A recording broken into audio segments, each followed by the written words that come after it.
My name is Emily Harper, 32 years old, and for 10 years, I poured every ounce of myself into building a life I thought my family would respect. But last summer, they laughed in my face, called me a fool, and stole everything I'd worked for. What they didn't know. Their betrayal set them up for a collapse they'd never see coming. If you've ever been betrayed by those you love, hit that like button or drop a comment with the time and where you're watching from. I'd love to know I'm not alone. I grew up in Cary, a quiet suburb outside Raleigh, North Carolina, where tree-lined streets and cul-de-sacs made everything feel safe, predictable. My parents, Susan and Mark Harper, owned Harper's Diner, a cozy spot on Main Street known for its blueberry pancakes and meatloaf special. To the outside world, we were the perfect family, mom with her warm smile, dad with his corny jokes, and my older sister, Jessica, the charming one who could talk her way out of anything. Me, I was the invisible one, the planner, the kid who'd rather organize her piggy bank than spend her allowance on candy. By 12, I noticed the differences. Jessica, 3 years older, got new clothes every season, while I wore her hand-me-downs. When she crashed Dad's old Chevy at 16, they bought her a used Mustang. No questions asked. When I wanted a bike, I had to save my birthday money for 6 months. Mom would say, "Emily, you're so responsible. Jessica needs us more." I didn't argue. I loved my family, and I believed being the good kid meant carrying the weight. At 16, I started working at the diner, scrubbing dishes and bussing tables after school. The grease stains on my sneakers and the ache in my arms felt like badges of honor. I saved every tip $2 here, $5 there, and a coffee can under my bed. Dreaming of college. Jessica, meanwhile, was at college parties, racking up credit card debt on designer bags and concert tickets. Mom and Dad bailed her out every time. $500, $1,000, once even $3,000 to cover her overdraft. "She's young," Dad would say, ruffling her hair. "She'll figure it out." I'd nod, hiding the sting in my chest. High school was a blur of AP classes, diner shifts, and late nights studying. I graduated top of my class in 2010 and got a full ride to NC State for computer science, plus a small scholarship for books. I still worked weekends at the diner to cover my phone bill and gas for my beat-up Toyota Corolla, a $2,000 clunker I bought myself. Jessica, by then, had dropped out of UNC Wilmington after 2 years, claiming college wasn't her thing. She moved back home, jobless, and started dating Ryan, a slick-talking guy who called himself an entrepreneur but mostly sold vape pens at flea markets. When I graduated college in 2014, debt-free at 22, I felt unstoppable. I landed a junior developer job at a tech firm in Durham, starting at $65,000 a year, which bumped to $85,000 by 2020. I rented a modest one-bedroom apartment near work, cooked rice and beans to save money, and drove that same Corolla until the wheels squeaked. Every month, I put 40% of my paycheck into a savings account at Bank of America, watching the balance grow. 10,000, 20, 50. By June 2024, I had $180,000, enough for a down payment on a house. I imagined a little craftsman bungalow, maybe with a porch swing, a place to call mine. I thought my parents were proud. I'd overhear Mom brag to customers at the diner, "Our Emily's a programmer. So smart." Dad would nod. "She's got her head on straight." I believed we were a team. But there were cracks I didn't want to see. Jessica, now 35, still lived with Mom and Dad, with 2 kids, Ella, 7, and Noah, 4 from a fling that didn't last. Ryan, her fiancé since 2022, lived there too, promising to make it big with a crypto app nobody understood. My parents kept bankrolling them rent for Jessica's old apartment, private school for the kids, even a Bahamas trip for Jessica and Ryan's engagement celebration. I'd hear Mom whisper to Dad, "Emily's fine. She doesn't need help." It hurt, but I swallowed it. Family was supposed to sacrifice, right? I'd visit the diner every Sunday, bringing cookies for Ella and Noah, joking with Dad about his bad golf swing. Jessica would breeze in, late, complaining about her stressful week of yoga classes and Instagram reels. Ryan would talk up his app, throwing around words like blockchain and seed funding. I'd smile, nod, ignore the knot in my gut. Once, I offered to look at his app's code, thinking I could help. He brushed me off. "Nah, it's too complex for you." Jessica smirked. "Yeah, stick to your cubicle." Mom laughed it off, but I felt small, like I was still the kid in her shadow. Last May, things started unraveling. Ella's school sent a notice about unpaid tuition $3,000 overdue. Jessica called me, frantic. Can you spot us? The kids can't get kicked out." I wired her $500, all I could spare that month. A week later, Ryan texted, asking for a quick $1,000 for a server upgrade. I said no, explaining I was saving for a house. He didn't reply. Mom called the next day, her voice soft but firm. "Emily, family helps family. Ryan's trying so hard." I sent another $200, hating myself for it.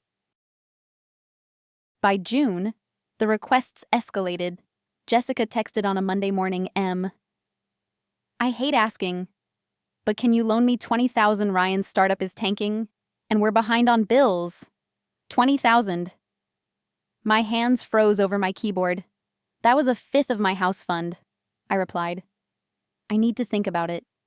That night, I logged into my Bank of America account to check my balance, see if I could even consider helping. My savings showed $180,000, but something caught my eye. A pending transfer of $15,000 to an account ending in 4729. Unfamiliar. My stomach dropped. I hadn't authorized anything. I called the bank immediately, my voice shaking. The rep, calm and clinical, said the transfer was initiated by Susan Harper, my mom, listed as a cosigner from when I opened the account at 18.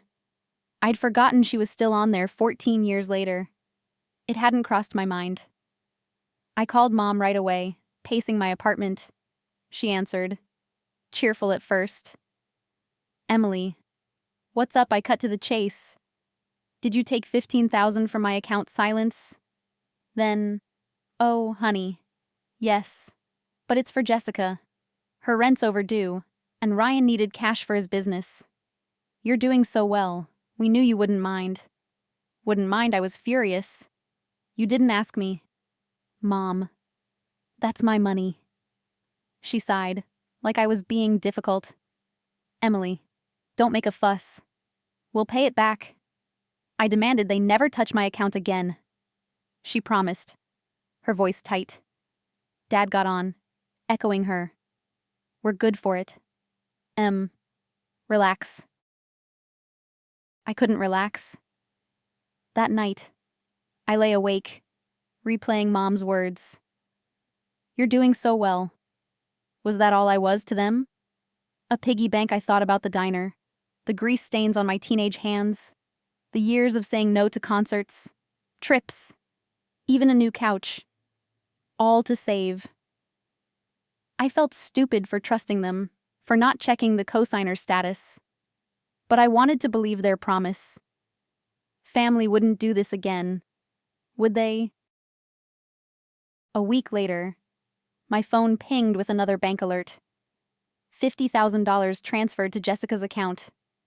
Then, a day later, $30,000 to a Cadillac dealership in Raleigh. I logged in, my hands trembling so hard I could barely type my password. My balance was down to $85,000, $95,000 more than half my savings gone in 10 days. I called my parents, my voice breaking. Dad answered, laughing. Actually laughing. Emily, don't be selfish. Jessica's getting married next month, and we needed to cover the venue and a new SUV for her family. You'll make it back in no time. I couldn't speak. My sister, who'd never held a job longer than 6 months, was getting a fairy tale wedding and a Cadillac Escalade with my money. I drove to their house, my vision blurry with tears.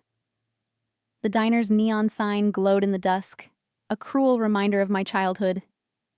Inside, Mom was wiping down counters. Dad was at the register, and Jessica was scrolling her phone, her kids coloring in a booth. I didn't sit down. Why, I asked, my voice low. Jessica looked up, smirking. You're so stingy. It's just money. Family shares. Mom nodded. You don't have kids. Emily, you don't understand. Dad chimed in. We're all in this together. I felt like I was 12 again, wearing Jessica's faded jeans. Invisible. I laid it out they'd taken $95,050 for the wedding, $30,000 for the Escalade, $15,000 for Ryan's app. They didn't deny it, Mom said. We didn't think you'd care this much, Jessica added. You're always so perfect. Miss Programmer. Live a little. I told them I'd report it to the bank. Dad scoffed. Go ahead. You'll look like the bad guy, breaking up the family. Jessica leaned back. Nobody's going to side with you. I left without another word, their laughter echoing in my head. Back home. I sat on my couch, staring at the wall. My savings, my house, my future gutted. I kept thinking, am I wrong? Should I let this go? My whole life, I'd been taught family comes first, but this wasn't family. This was theft. I felt betrayed, not just by the money, but by their dismissal, their mockery. I spiraled, wondering if I'd ever be enough, if I'd always be the one who gave while they took. The next morning, I could barely focus at work. My coworker, Sarah Miller, noticed my red eyes. Over coffee in the break room, I spilled everything, the texts, the transfers, the laughter. Sarah didn't sugarcoat it. Emily, they're using you. You need to protect yourself. She'd been through something similar with an ex, so she knew the playbook. She gave me the number of Michael Reed, a lawyer in Raleigh who handled financial fraud. I called him that afternoon, still hesitant. Was I really going to sue my family? Michael was calm, professional, but direct.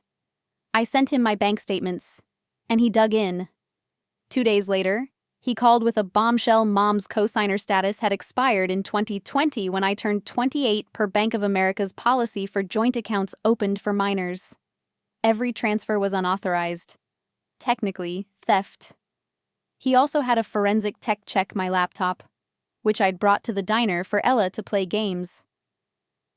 They found a keylogger, a program Ryan had installed to steal my banking password. In North Carolina, that's a Class H felony, punishable by up to 39 months in prison. My head spun. This wasn't just carelessness.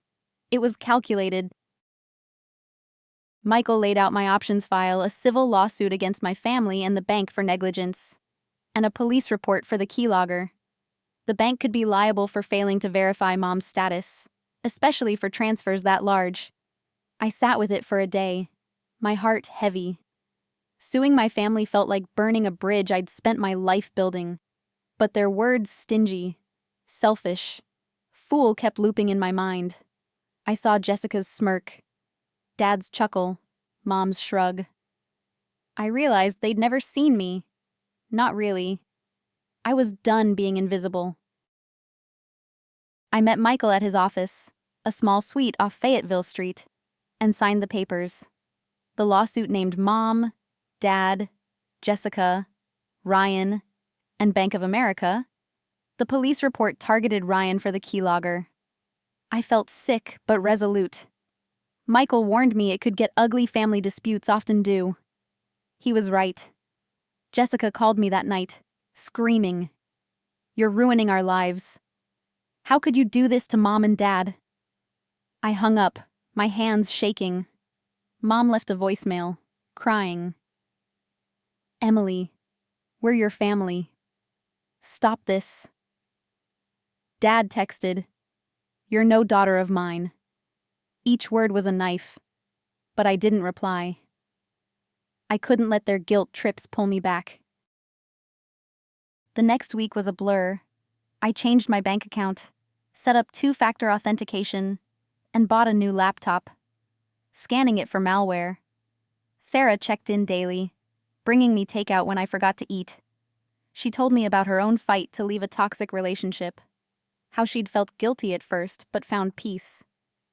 "You're not the villain," she said. "You're just done being the victim." Her words stuck with me, a lifeline in the chaos. The bank moved fast, likely spooked by the lawsuit's publicity potential. A lawyer from their corporate office in Charlotte called Michael, offering a $50,000 settlement to drop them from the case. Michael negotiated hard, citing their failure to flag the transfers $95,000 in 10 days. No verification. They upped it to $60,000, and I accepted, using 10 to cover Michael's fees and keeping 50 to rebuild. The lawsuit against my family continued, but I told Michael to focus on repayment, not punishment. I didn't want them in jail, just held accountable.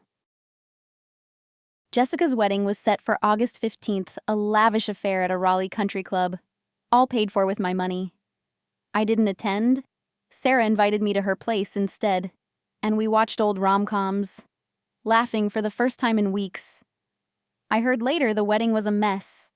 Ryan got drunk, argued with the DJ, and crashed a golf cart into a pond. Jessica cried through the reception, her perfect day ruined. Part of me felt a grim satisfaction, but mostly I felt empty. I didn't want their misery. Just my life back. By October, the fallout hit hard. Ryan's crypto app tanked when a competitor launched a better version, and he vanished, taking the Escalade and leaving Jessica with nothing. The kids' school sent another tuition notice, and Jessica couldn't pay. Mom and Dad, who'd taken out a second mortgage to cover Jessica's debts, couldn't keep up with payments. Harper's Diner, a Carrie staple for 20 years, went into foreclosure. The neon sign went dark, and the building was sold to a chain restaurant. I saw it on the local news. My parents' faces blurred as they packed up. My heart ached, but I didn't call. In November, Jessica showed up at my apartment, unannounced. Ella and Noah were in the car, bundled in coats. Jessica's eyes were red, her hair unwashed. "Emily, I'm sorry," she said, voice breaking. "We're losing everything. The kids can't go to school. Please, you're my sister." I stood in the doorway, silent. I saw Ella's small face in the window, and it hurt, but I couldn't fix their mess. "You made your choices," I said, my voice steady. "I'm making mine." She left, sobbing, and I closed the door, my hands shaking but my resolve firm. I used the settlement money to start over. I moved to a brighter apartment in Durham, with big windows and a balcony for plants. I enrolled in a data science boot camp, something I'd always wanted to try, and landed a promotion at work, bumping my salary to $110,000. I started therapy, too, working through the guilt and anger. My therapist, Dr. Patel, helped me see I'd been conditioned to put family first, even when they didn't reciprocate. I learned family isn't about blind loyalty, it's about mutual respect, something my parents and Jessica never gave me. The lawsuit wrapped up in December. My family couldn't pay the $95,000, So the judge ordered them to sell assets. Jessica sold her engagement ring, Mom and Dad sold their car, and they agreed to a payment plan $500 a month for 10 years. I didn't care about the money anymore. It was about them facing consequences, seeing me as more than a resource. Michael called it a win, but it felt hollow. I'd lost my family, not to the lawsuit, but to their choices long before. I kept in touch with Sarah, who became my rock. We'd grab coffee, talk about her dating adventures or my boot camp projects. She introduced me to her brother, Tom, a quiet guy who loved hiking. We started hanging out, taking walks in Eno River State Park, talking about everything but my family. It wasn't love. Not yet. But it was hope. A reminder I could build new connections. Sometimes, I'd drive by the old diner, now a Chipotle, and feel a pang. I'd remember Mom's laugh, Dad's bad coffee, Jessica teaching me to braid my hair when I was 8. But I didn't linger. Those memories belonged to a girl who thought love meant giving everything. I wasn't her anymore. I didn't need to get revenge. Their greed did it for me. Jessica's alone. Mom and Dad are starting over. And I'm free. Looking back, I wasn't just fighting for my money. I was fighting for my worth. I learned to set boundaries, to say no, to value myself. If you've ever had to choose between family and yourself, what did you do? Drop a comment below with your thoughts and where you're watching from. If this story hit home, hit that like button and subscribe for more real-life dramas like mine. Thanks for listening.